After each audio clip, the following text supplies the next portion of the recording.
My name is Rabea Kramp. You can use the mic if you want. Not that one. That one, the table. Or you can be silent. I'm a teacher, so. Good. Can everybody hear me? It's fine.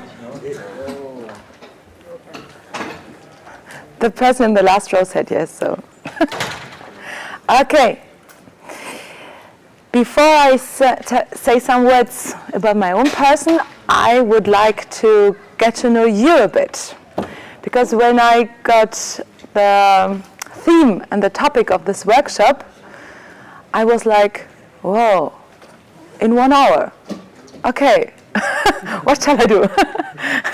So, music ministry in the 21st century. I could talk about this for 1 week, and I would like to make music with you, but we don't have the time for this. So, at first I would like to pray with you, and then I have 2 questions. Dear Father in heaven, we want to thank you for this opportunity to think and to talk about music ministry in our time. And I want to ask you that you lay your words in my mouth, and we are a group that inspire themselves what we can do to reach the world through our music. And we thank you for this. Amen. So, who of you is musically or a musician? That looks great. Otherwise, you're like at the green table. Okay, who of you does music in the church, in the local church? Okay, that looks great. What is your idea about music ministry in our time? What should music ministry be like? Maybe this is something that you do or you want to do. So we have a workshop, so you answer and I talk too, but you talk too, okay?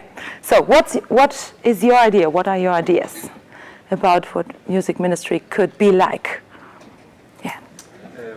I don't play any instrument, but I love music, and especially the worship for the Lord. And what idea comes to my mind is that I don't play instruments, but I love music.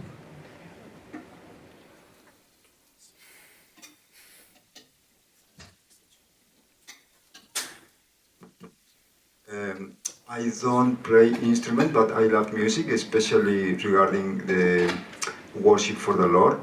And what comes to my mind is those verses that say that everything should be done in order, with intelligence, putting the best from us.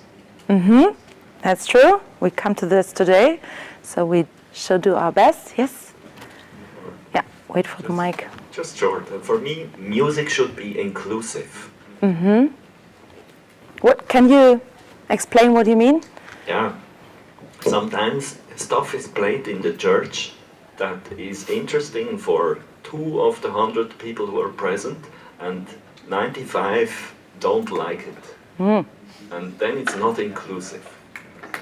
Okay. Or sometimes, we have different groups and different tastes in the church, and when I prepare music for a worship, I try to have something that is known, that not too many people walk out of the church and say, there was nothing for me. Okay, that's a good point.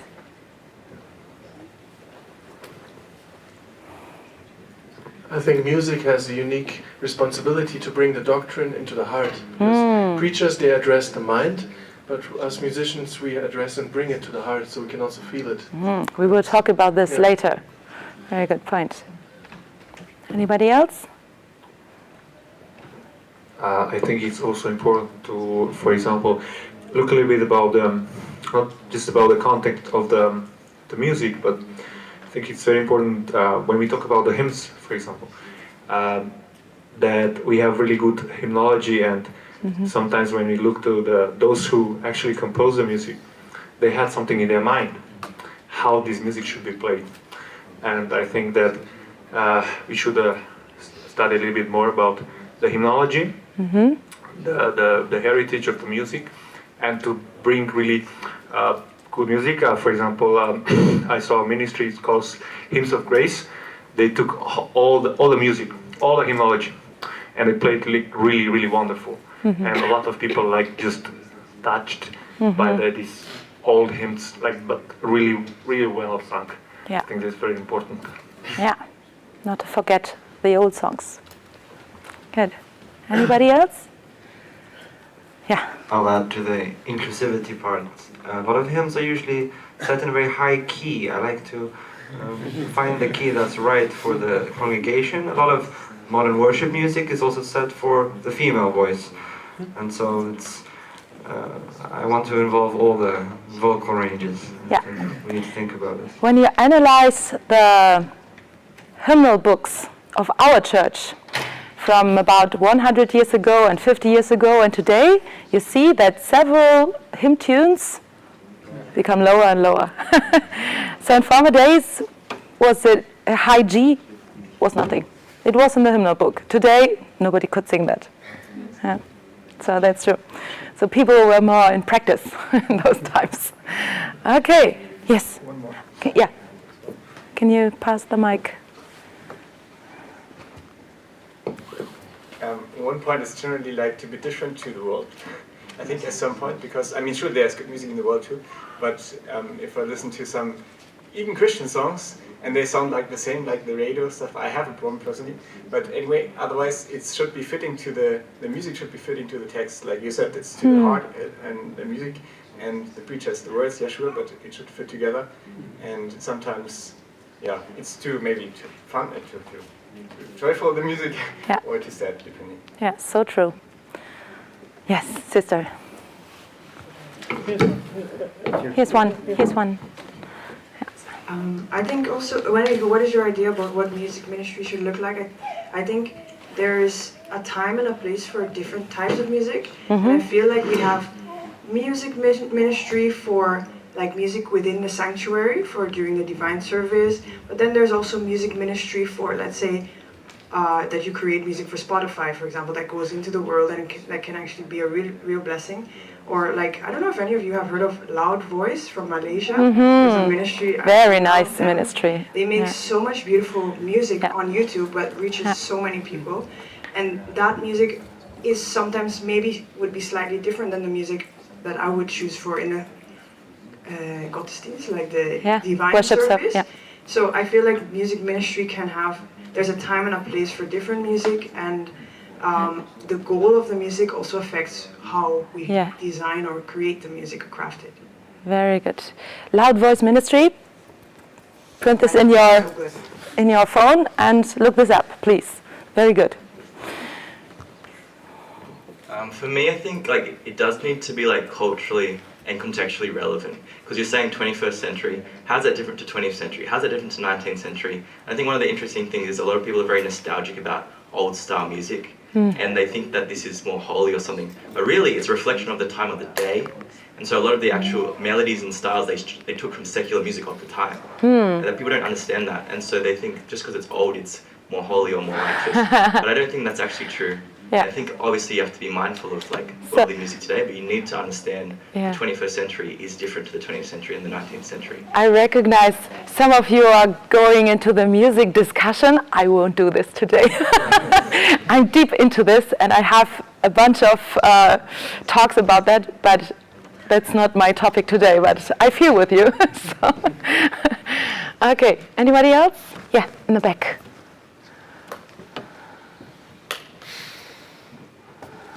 I just want to say that for me, with music, it's a very powerful tool for like setting a mood and like kind of inspiring ideas, because whether it's like hymnals or like holy music or like secular music, the main goal of music is to have you feel a certain way. So that's how it can be used as a tool to help like in divine services. It can like help to like calm people down. Also like at other times it can like help like to bring people up to be joyful. So true. So you touch many of my points I will make today. Jose, can you pass the mic over? There's one up here. Okay. Yes. Turn it on. Oh, sorry. Here we go. So I think music has to do with elevating the mind to God. Mm-hmm. Like, how do I feel after listening to a type of music? Like, do I want to go closer to God? Or do I want to stop having a relationship with Him? Yes. So true. Elijah?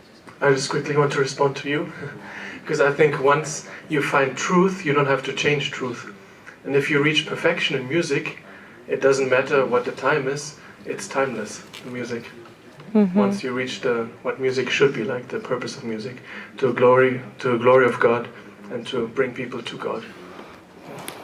Okay, last one, and then I start. I want to comment on how did you say it? Elevating the mind.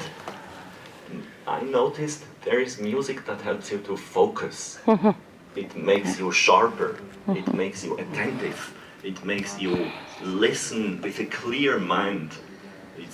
It's great to prepare the sermon, and then you are open to what will come. And there is music that dilutes your attention, that gets you in a meditative state, that gets you into a flow. And we sometimes tend to criticize this type of music, but I think it has place too in elevating the mind. Because it's more this worship style of music, I guess, and usually we don't like it in our worships, in the traditional approach to worship, but I don't think it's bad. We just have to be aware of the difference, and it can also elevate us to God. Okay, thank you. So I said I will say some words about my own person. So I'm a professional musician. I studied opera singing and conducting. But during my decision to study music, I got to know Jesus. And that was the same time that I was like becoming an Adventist and deciding to become an opera singer. And while I studied, I observed, it's a hard thing to combine. So Jesus won. And today I'm not an opera singer. I like to sing, but I dedicated all my skills for the work of God. Amen. And I want to give you a short report about my music ministry and how it developed. Me and my husband, he also studied orchestra conducting. We, as a couple, do a lot of music and did a lot of music. We made CDs, and his father composed many songs, and we sang it. And that was our first start to do a music ministry.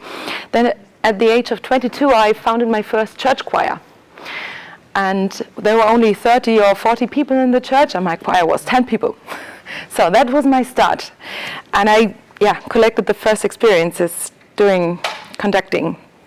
Then I founded, at the age of 25, I founded a girls' choir in my church. That was a very nice time. I had about 15 to 18 girls, and we did many concerts around in local churches. At 28, I started to translate hymns because I thought, the Germans didn't do the whole translation of the Adventist hymn book. So I have been to Malaysia and I recognized, wow, the Chinese people made it to translate it in Chinese.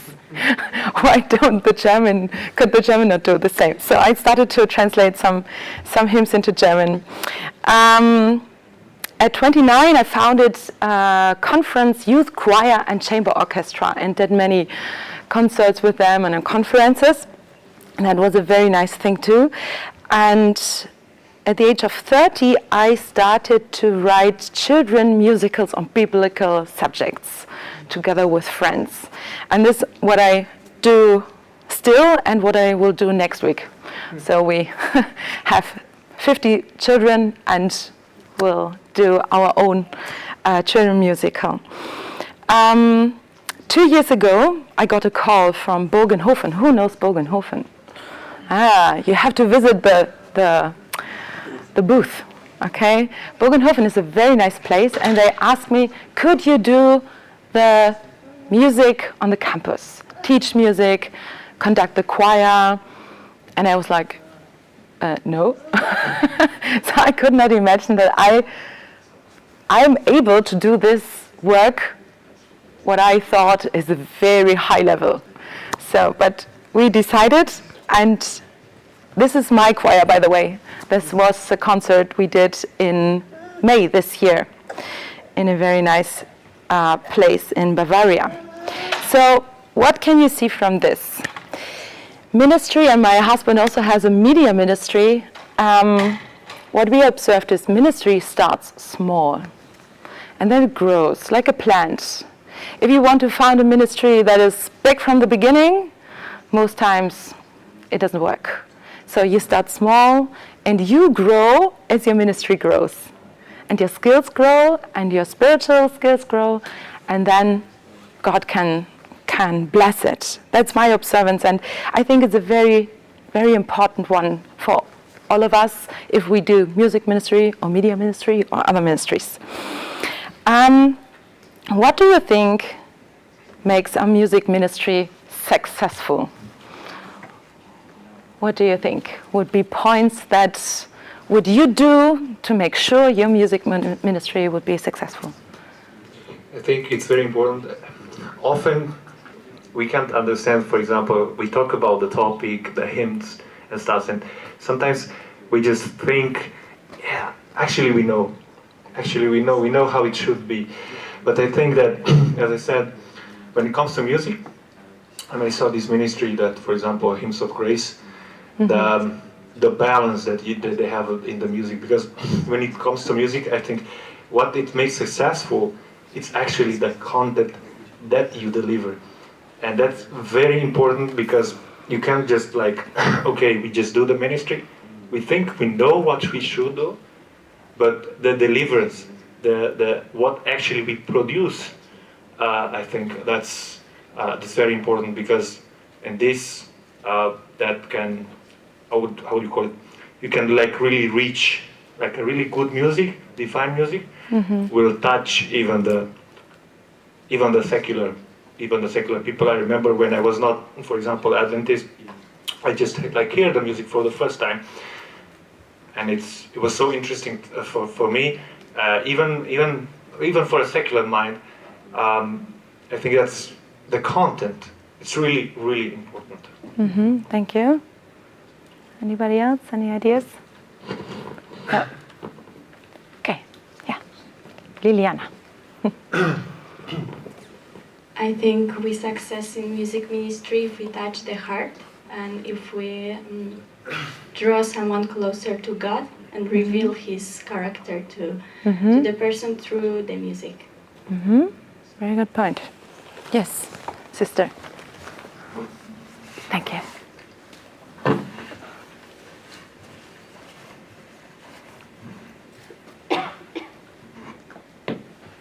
Yeah, for me, to be successful is to worship God.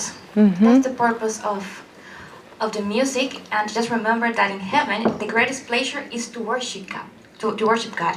So yeah, the audience is important, but our core is just to be pleasing to God, to get to know Him more, that all my desires, my likes, will be so aligned with Him that He will be pleased with my worship. Thank you. So what about prayer? Every ministry needs prayer, right? So what about humbleness? As musicians, we have challenges with humbleness, right? Because we are on stage, we are presenting kind of ourselves, and we need an extra portion of humbleness. Am I right? Yes, Doran. Most of us already know this, but I'd like to point out that Ellen G. White suggests that those who are engaged in music ministries should have a similar understanding, theological understanding, as pastors do. Yes. Which shows how important it is. Yeah, very good point, Doreen. So I just repeat for the mic that persons who make music should have the same theological understanding as pastors. What about media? 21st century. We must be on Spotify. So media is a very important thing to pass your music around the globe, right? To make it known. Yeah. What about, somebody said at the beginning, we need to have a good level, professionalism. Yeah? So we need to do quality music. Yeah? We need networking, right? If we know other musicians and other groups and what they do, it helps us to find our place in the big ministry jungle. So, what about spiritual music? Several persons mentioned this point. What is spiritual music? I think you all acknowledge the music discussion, right? You have acknowledged this discussion: bad music, good music, contemporary music, hymns, and all this stuff. Rock music, pop music, Hillsong, Bethel music, and so on and so on. So, but that's not my point today, as I mentioned. When we start a music ministry, it is very important to ask God to lead us. And not only to ask Him at the beginning, but ask Him from time to time. Because as musicians, especially as people who do arts, we need feedback. Feedback from other people, but also feedback from God.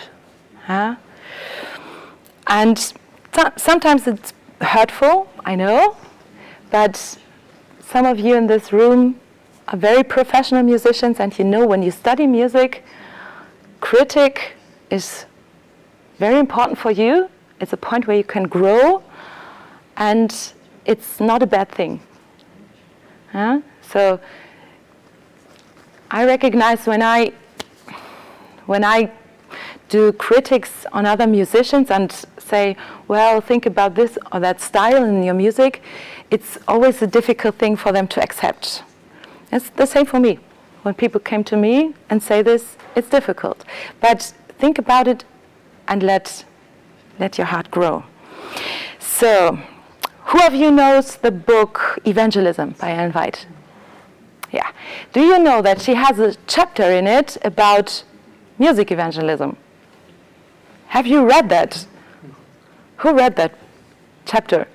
Okay, that's good. We will read a few quotes from it today. So I think that will make the best points we can do in 1 hour talking about music ministry. And this chapter is chapter 15, Song Evangelism. And I want to read a Bible verse first with you from Matthew 24:14. You know this verse. And this gospel of the kingdom will be preached in all the world as a witness to all the nations, and then the end will come. You know this, right? So this includes music ministry. If you do music and you do spiritual music and you work with God in this, then you are fulfilling this verse. And this is the key message Ellen White has in chapter 15 in Evangelism, to reach the world through music, especially reaching big cities. You know, we had this campaign from the GYC, city evangelism. I don't know the right word, but you know what I mean. Reaching big cities, right? That's the hardest thing to do. There are so many people, they are so secular, reaching them with Bible and with Jesus. And she says, there's one thing that you miss. So we read the first quote from letter 62. One night I seemed to be in a council meeting where these matters were being talked over. So she had a vision by night. And a very grave, dignified man said, You are praying for the Lord to raise up men and women of talent to give themselves to the work. You have talent in your midst, which needs to be recognized. He said, I call your attention to the singing talent, which should be cultivated, for the human voice in singing is one of God's entrusted talents to be employed to his glory. So there a circle of people, and they are talking about how can we reach big cities. And they maybe talk about books and preaching and natural remedies also. And then one man said, don't forget the music. There is a big chance to reach people when you use your singing talent. So have you said in your church where they are thinking about how to reach our city? And have you thought about reaching it while you found a choir, or you go to people in the hospital and sing, or to go to the jail and sing? So this is a heavenly message that we should do this.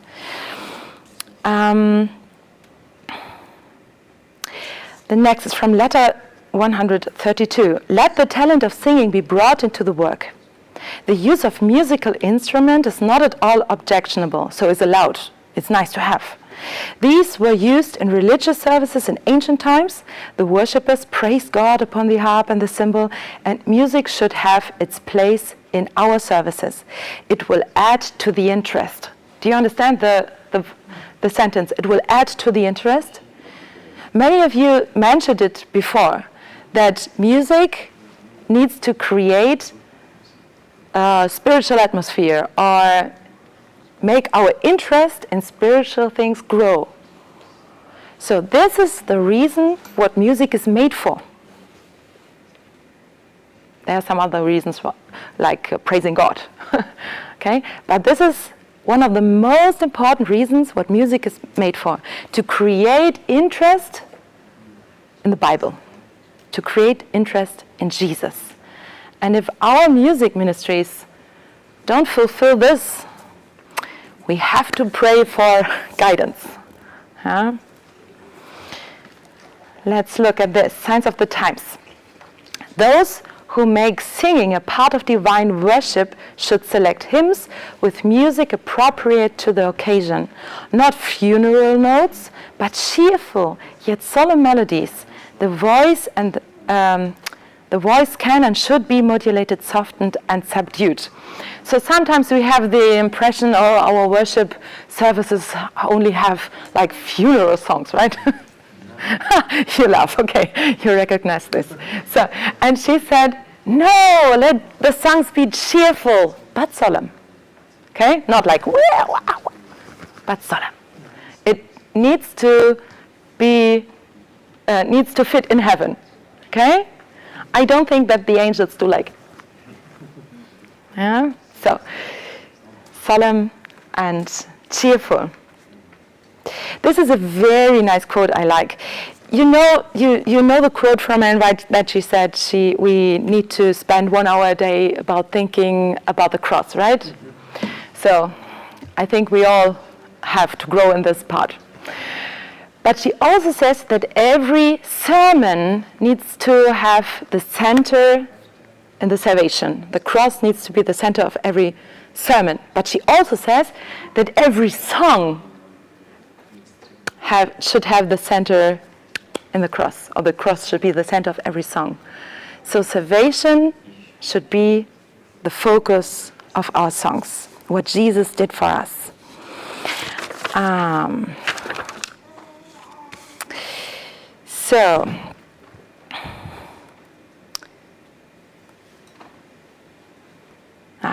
This is a very interesting one. Still others go to the opposite extreme, making religious emotions prominent, and on special occasions manifesting intense zeal. Their religion seems to be more of the nature of a stimulus rather than abiding faith in Christ. So this is the only point today where I go a little bit into the music discussion, okay? Can you imagine what she does mean with not too much emotion. So is our music not allowed to be emotional? Should music be emotional? Please. You said it should touch the hearts, okay? So music needs to be emotional, okay? So, but what does she mean by emotions are too prominent? How could this look like?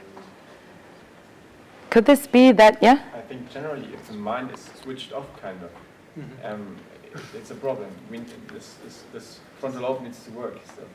Mm-hmm. And if it's like just whatever, and I know the feeling is like overwhelming then it's a problem. If you cannot concentrate on the text while you're singing, or you hear a song, and afterwards, if I ask you what was the text about, and you cannot say anything about it, so maybe the music was like bringing your focus to another place. Okay. Microphone. Yeah. Mike? Has anybody have mic? But if you all know, thanks. You all know that this is not always true.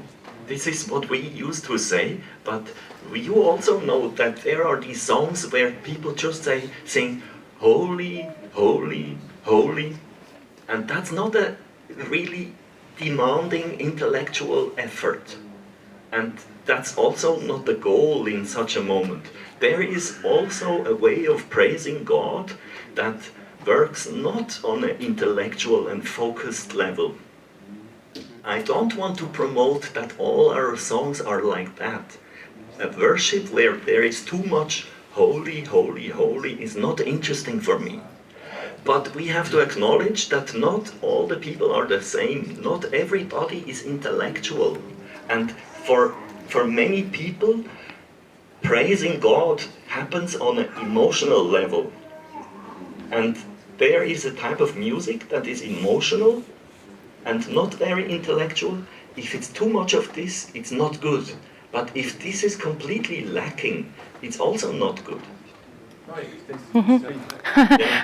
I recognize that. But this is the discussion. You feel you need to answer. On the extremes are not good. Okay. Last, and then I continue. So, what I want to say.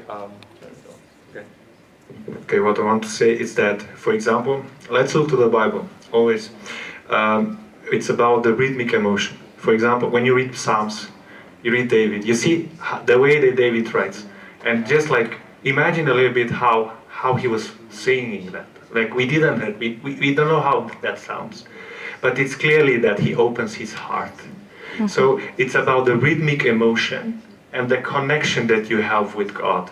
When you read, for example, Psalm 130, say, "Oh, out of the depth I call for you." So you just a little bit, you can imagine a little bit. So it's about the opening, the rhythmic emotion, not the explosive emotion that gives nothing. Mm-hmm.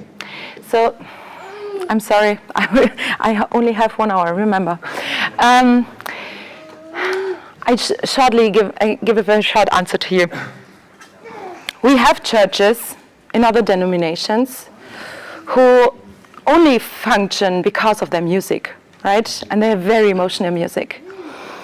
And if you go to these churches for divine service, you are emotionally like filled.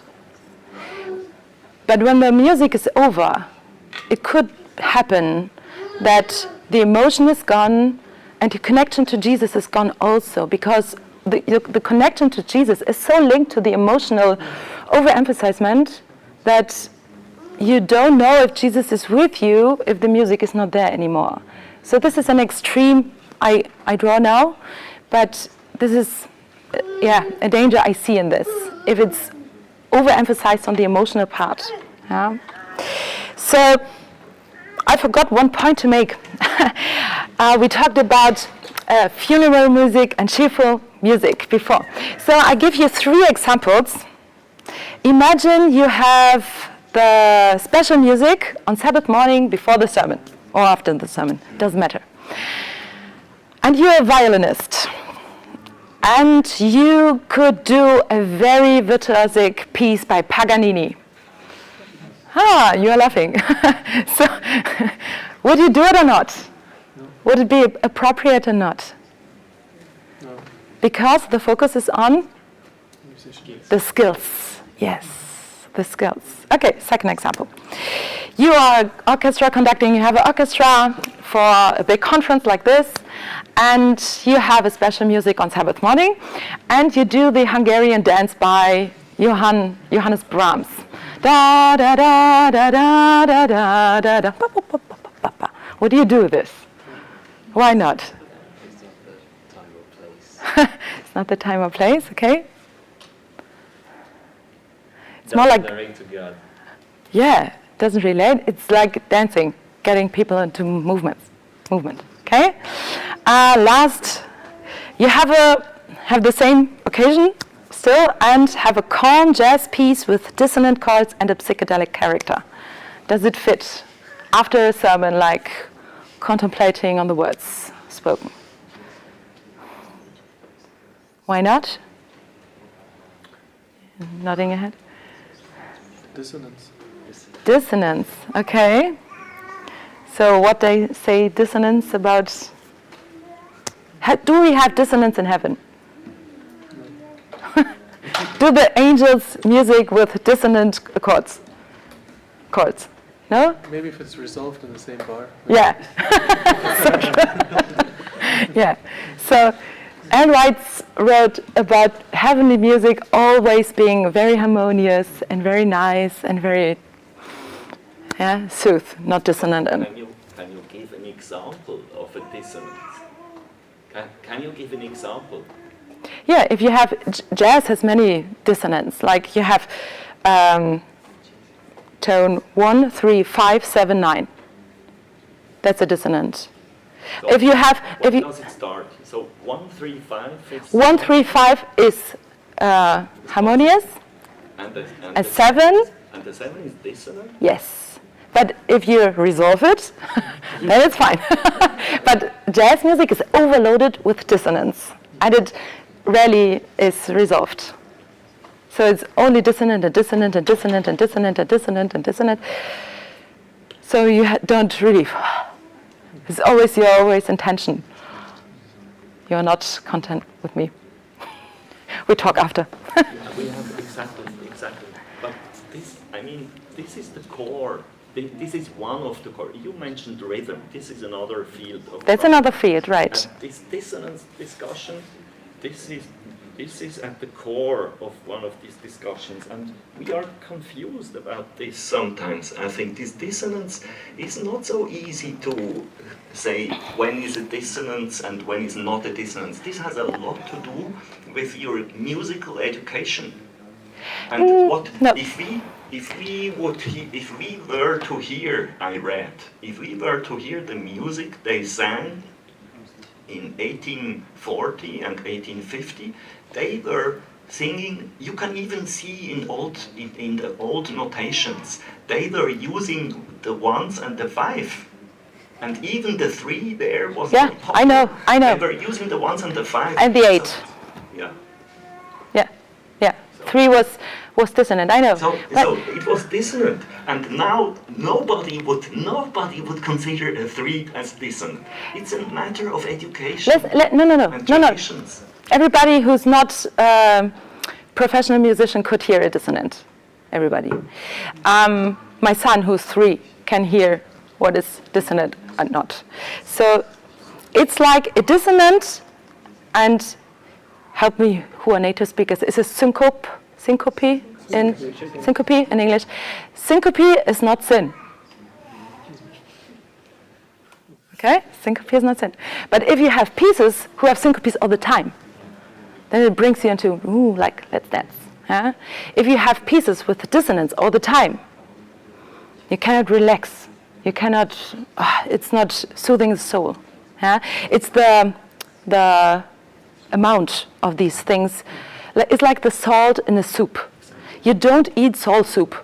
You only want a little bit salt. Okay? We on the same? But Yes, but then it's not anymore the dissonance the problem, but it's the mixture, the amount. Yeah. That's a very important difference. So true, so true. I'm with you. And about it being resolved again. So we but still. Excuse me. You can even make a strong preaching with an unresolved dissonance. You can even use that if you don't do it all the time, but you can wake people up, the sleeping crowd in a congregation, you can wake them up with one unresolved dissonance, and it doesn't mean that you are doing something bad, but you wake them up, and then later you can, in the process of the sermon, later you can resolve dissonances, and it also has a spiritual and helpful function to elevate people's mind towards God. And don't just shy away because there is a single dissonance. No. It's not my point. So maybe we do a small group afterwards. You wanted to say something. I was going to say, we came here to listen to a seminar from you. So with all due respect, I think we're here to listen to her, and probably one-on-one conversation could take place post-seminar. This is also recorded. Thank you, brother. So we were on the point singing for evangelism, sing to reach the world, okay? Testimonies, volume 9. No words can properly set forth the deep blessedness of genuine worship.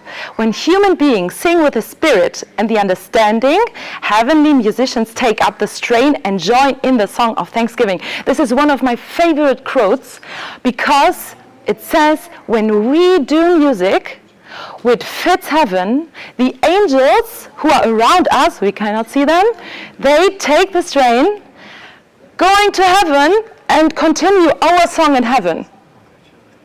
That's amazing, right?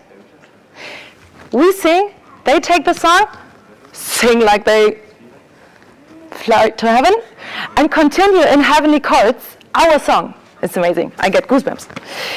He who has bestowed upon us all the gifts that enable us to the workers together with God expects his servants to cultivate their voices so that they can speak and sing in a way that all can understand. By the way, who of you knows the book by and White, Voice and Speech and Song? It's a very important book. Every pastor needs to read this and consider what it says. It is not loud singing that is needed, but clear intonation, correct pronunciation, and distinct utterance. And these three things, I teach singing every day, almost every day, not on Sabbath. And this is what I teach my students all the time. Clear intonation, correct pronunciation, and distinct utterance, because this makes singing nice, okay? But this is not what we find in many contemporary Christian music. It's not there. They have no clear intonation.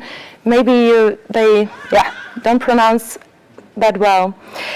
We continue. Let all take time to cultivate the voice so that God's praise can be sung in clear, soft tones, not with harshness and shrillness that offend the ear. The ability to sing is the gift of God. Let it be used to his glory. There is a quote, I don't have it in this presentation, but Anne White has a quote where she says, there's one sister in my church, and she raises her voice that high and that loud that I don't want to hear this. I hope this stops soon. So she says the shrillness and the harshness is it offends the ears of the angels. So what we should do, we should train our voices. Okay? A minister should not give out hymns to be sung until it has first been ascertained that they are familiar to those who sing. Who of you have been in a divine service and there was a song sung by the congregation and nobody or almost nobody was familiar with the song? Ah, yeah. Okay. She says that is not a good thing to do. A proper person should be appointed to take charge of this exercise, and it should be his duty to see that such hymns are selected as can be sung with the spirit and with the understanding also. So we should sing songs in our worship services that the congregation can join, and that we can sing it nicely and properly and fitting for heaven. I think sometimes we forget that we are, around, that we have angels around us, and even the Holy Spirit is in the room, and Jesus is in the room, and we sing like the angels are doing like. Yeah? So we have to grow on this point. Singing is a part of the worship of God, but in the bungling manner in which it is often conducted, this is not credit to the truth and no honor to God. There should be system and order in this, as well as every other part of the Lord's work. Organize a company of the best singers whose voices can lead the congregation. So she says, let's have song service. Do you have song service in your countries, in your church, local church normally? I know in England they have song service. I love it. But in Germany, very rarely, only on conferences. So, in Poland, do you have song service in your local churches on Sabbath? No. Okay, which country are you from else? Romania. Romania. Do you have? Yeah, the Romanians are so musical. So, we can implement song services in our local churches. She says that should be there. It's a good thing to have. Those who sing should make an effort to sing in harmony. They should devote some time to practice that they may employ this talent to the glory of God. So she says, if you want to do music in church, practice first. Okay? Don't just stand up and say, oh, I can sing. Okay? So I rushed through my notes now. I have to see where I am. I want to talk a few minutes about the musicians. We talked about music.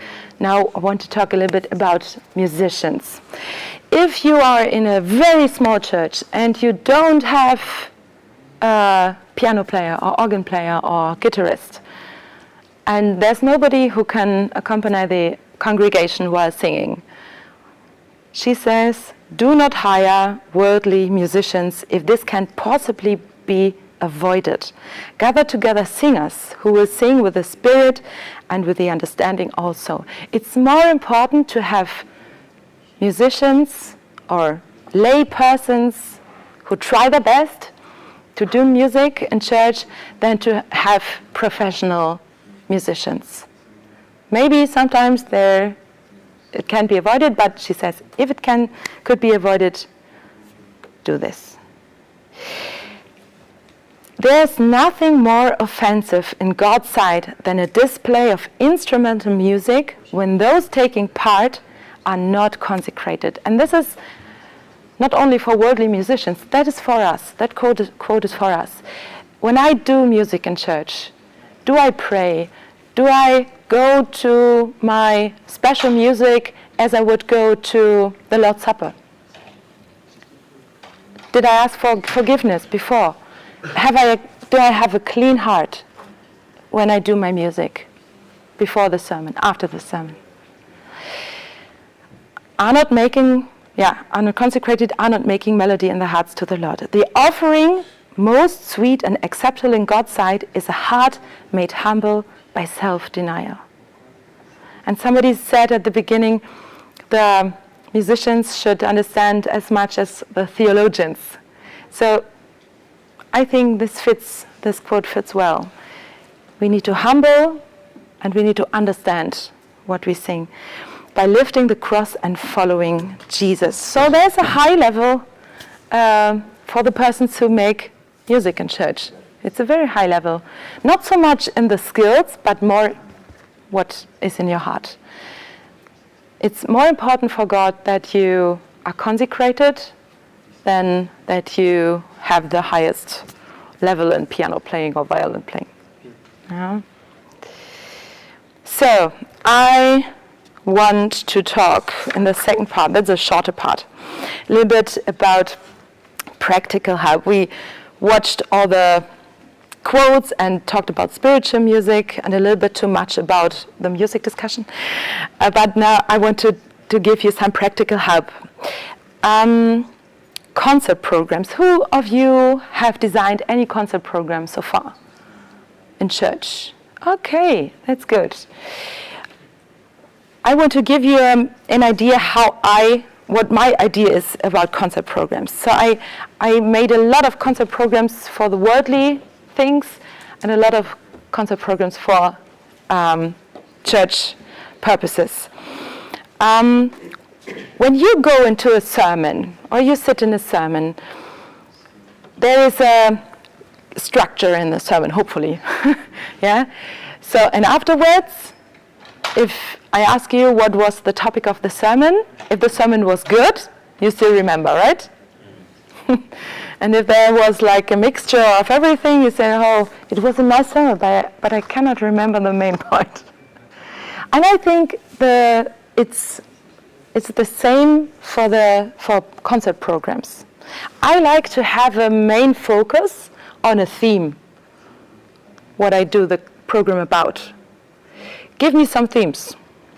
What can be topics for concert programs? Spiritual topics. Second coming. Say again? Heaven. Heaven, yes, very good. Second coming. Second coming. There are many songs about second coming. Life of Jesus. Yes, life of Jesus, very good. Redemption. Redemption. History, like going through the history.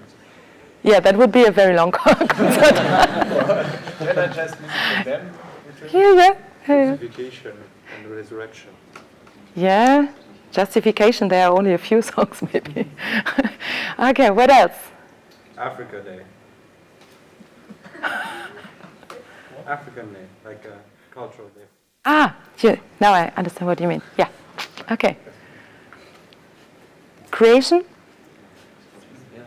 Right? Birth of Jesus.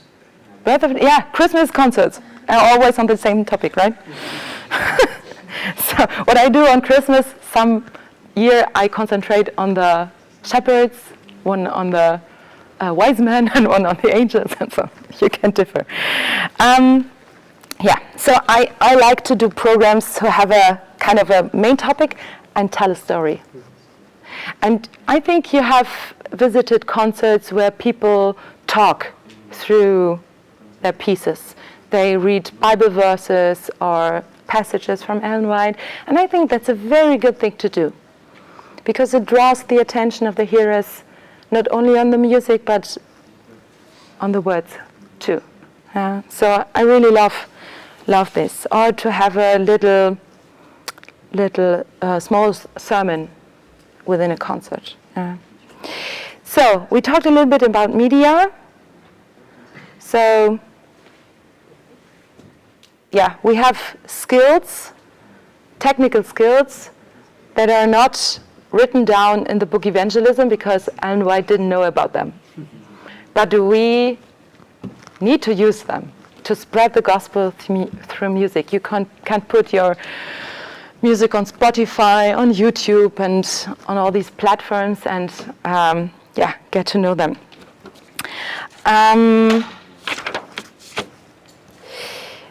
Shine on stage. I don't know if you know what I mean with this. I give, from time to time,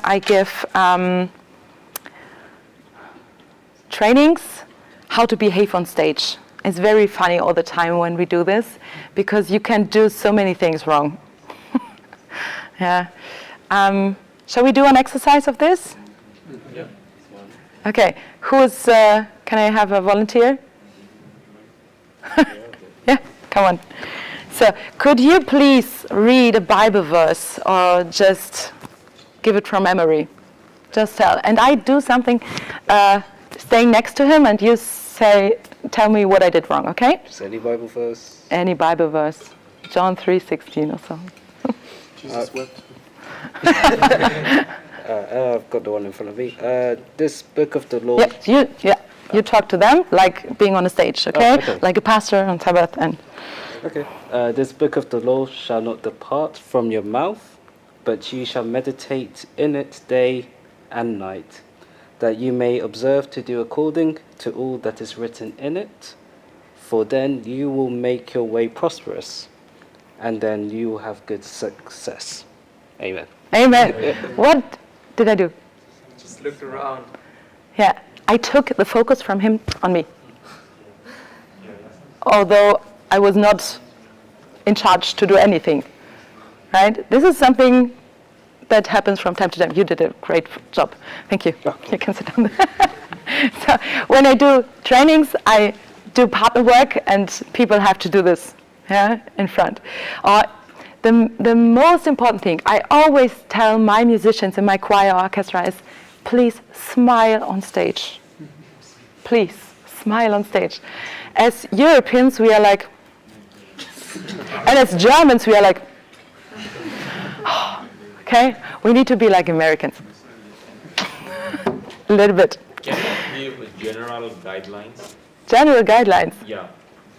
About everything? About the paper on stage. We can do afterwards. I have the paper on my laptop. 15 minutes. Wow, this is a gift. I don't need 15 minutes. So, I want to make one last big point, and it's concerning sheet music also. We have not so much good Adventist music. Do you agree? We have a lack of this. We need more songs written by Adventists, more music made by Adventists, put on media. We have very big, how to say? Competition with other denominations. The Baptists are great in doing and writing music. They are so great. And other churches, they are so good in writing music, arranging old stuff, make it nice for the 21st century. And we have really a lack in this. And when we go to other resources in other denominations, most of the stuff is very good to use, very nice, but from time to time, it's important to have a closer look. For example, there's a very good Mormon composer. She is Sally DeFord, and she has very nice music, but the texts from time to time are very Mormonic. They have theological things who are written in their books, and you have to be careful with this. Or if you go to the more evangelical churches, where they have more than like a flat gospel, and don't have the full understanding what Jesus really did and what he's doing still in the sanctuary. Remember, there's no church in the Christian denominations who have the sanctuary message, right? And so we don't have many songs about sanctuary messages. So be careful using music from other churches. Check it before, the text and the music. But I brought some homepages, and maybe you want to make a picture. These are some homepages I use to get nice music from. My favorite is on the top, Beckenhorst Press. Who have heard of Beckenhorst Press? Only a few. Okay, there's a musician, or two musicians, Craig Courtney and Dan Forrest, who write so beautiful music, really very, very nice music, and they have normal prices, and it's very, very easy to download it and to get the music. And they always have audio example. So there you can listen to the music before. GW Pepper is a very good homepage too. Be careful what to choose on this homepage. There's everything. So from very contemporary to very old. And they have instrumental, and they have orchestra, and they have vocal, they have solo, they have choir. There's so much. They have classical music too. And it's also with an audio example, and with a very easy to download the sheet music. Mary MacDonald music, she is a very good composer. She's still alive. She has many songs. Voice of Hope, shop. It needs to be shop, not hop. That's a German homepage from very sincere Christians. Very nice music. They translated many English music from Getty and so on into German. The Wilds.org. Who has heard of the Wilds? You have heard, yeah, I know. They have a quartet, Wildman's Quartet. I think they are not active anymore, but they have CDs and stuff. It's very, very nice. And they have lots of material, sheet music material. Lieder der Hoffnung is also German. It's the homepage of my father-in-law. He writes many songs. Daniel Bondarchuk, he's in America. He has songs on his homepage for choir, easy level. It's very nice to use for youth choirs. Musicverse is a very nice homepage. Who has heard of Musicverse? This is an Adventist homepage where you can listen to music, where you can put your music on after a committee has watched over it. So this is so to speak, the best global Adventist music platform we have to get to know other musicians, Adventist musicians in the world and their music. And Abiding Radio is very nice too. It's Christian music all the time. Yeah. So I collected some musicians, and by the way, these lists are not exhaustive. Yeah, exhausting. So exhaustive. So it's only a few. Soma Trio. Who of you have heard from Soma Trio? I think they are Koreans, yeah, Koreans, and they have a string quartet, and they arrange hymns on a very nice, very high level and very nice way. Greg Howlett, have you heard of Greg Howlett? He's a pianist. He's not active anymore. I don't know what happened to him. His homepage is still alive, but it says he doesn't want to have contact to anyone. I don't know if he's sick or he. No, I think he didn't die. But you find him on YouTube. It's our Sabbath beginning music every week. So it's very, very nice. Rejoice Trio is 2 violins and piano. Eclipse, who have heard of Eclipse 6? That's male voices, I think, 6 male voices singing a cappella. Rasmussen family is very nice. Taryn Harbridge is a violinist playing. Ian Mulder is piano and orchestra, like Greg Howlett before. Dan Forrest, I mentioned before. Matt and Josie Minicus, I think you know. Right? Okay. So, and add Loud Voice Ministry. I forgot them on the list. Loud Voice Ministry from Malaysia. They do a very nice job. Sheet Music Direct, I put it on. I forgot it. Sheet Music Direct is also a homepage. Good to use. Okay, so I hope I got you motivated to do music ministry in your church or via media or just continue.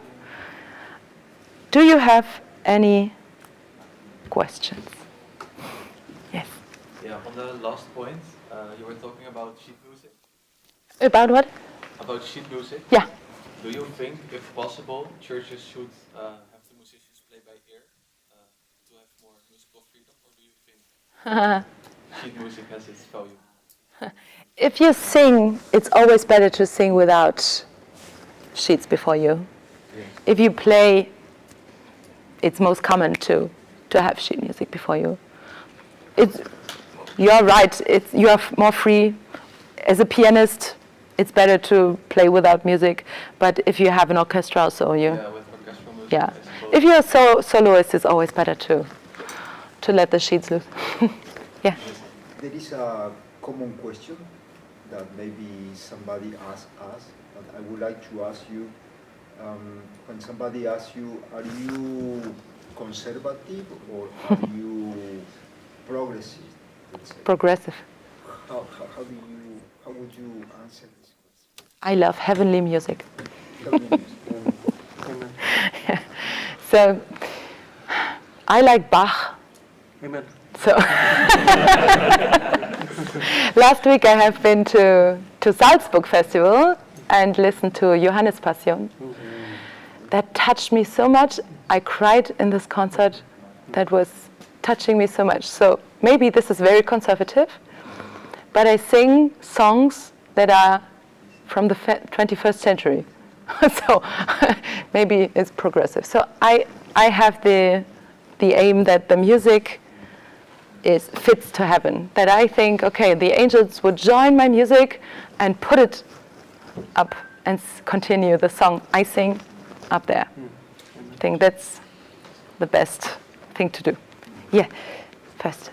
Yeah, before you were talking about when you don't like get the message from the music, if the music takes over or something like that. But sometimes I feel when we sing like Swedish old hymns, I don't understand what it even says because it's like old language. I don't really get anything personal from the text. Yeah. Are you Swedish? No. Yes. Yes. I'm a little bit Danish. I love Swedish hymns, Norwegian hymns. They have such a nice music. But you say you don't get it because the language is too old, or? I mean, sometimes it's just kind of Yeah. like it's not relatable for our time. But Yeah. because they are in our hymn book, Yeah. then we sing them. And Yeah. it's like, That's a very good question, sister. As Germans, we have the same with Lutheran songs. Yeah, they're very old German. And there are songs who are also very old, and they got new texts.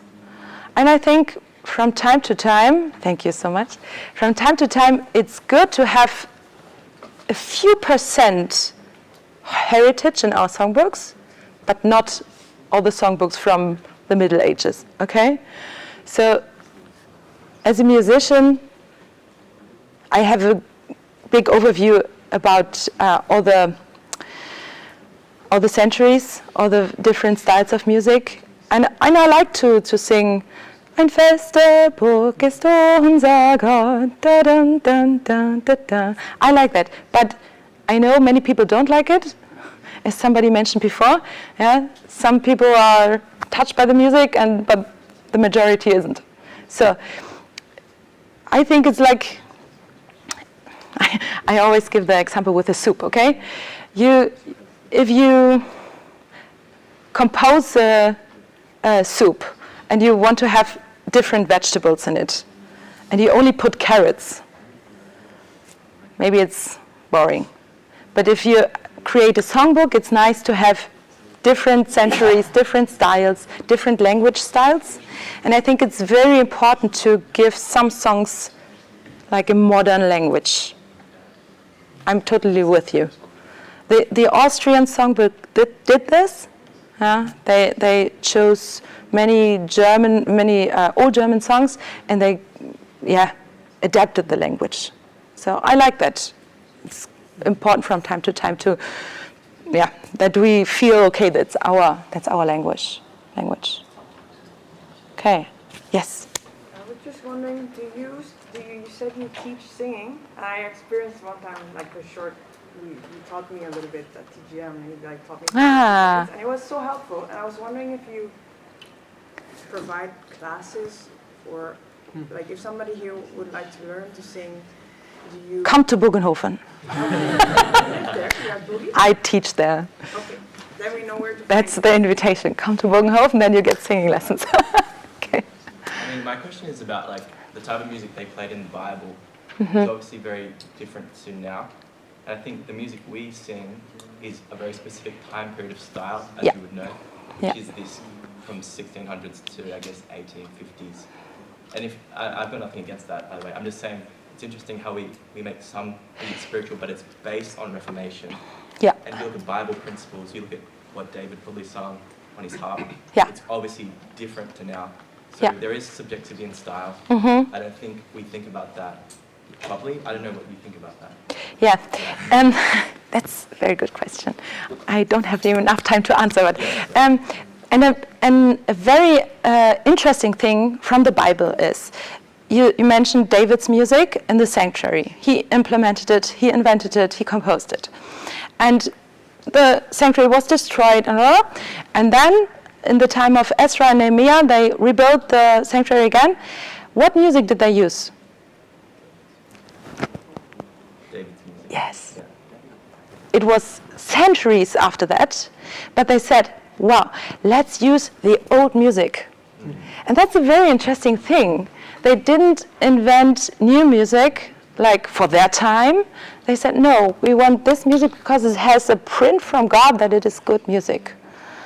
And I don't say that we only should use hymns in our churches. That's not my opinion. We need music from our time, in our kind of language, in our style, not only 19th century. I like the 19th century, I like those hymns, but I think every time has its own kind of music language. And as I mentioned before, I like mixtures. So if we have mixtures in our songbooks, it's fine. But there are also parts I don't want to have in my songbook, like. But that's a question I recognize as very different opinions in the room, but that's okay. I'm used to this. Yeah. Okay. Thank you for sharing. Thank you for listening, and thank you for being music evangelists in the future. Okay? Thank you. Good. Let's pray. Dear Father in heaven, we want to thank you for the music you gave. That's a very special gift. But we know that music is misused by Satan today. And we want to ask you for guidance and for wisdom, that we understand what music would the angels take and continue to sing in heaven. Let us be musicians who have a consecrated heart and to have a humble heart. And please equip us and give us the skills we need to spread the gospel, as we read in Matthew 24, with our music to this world. Amen.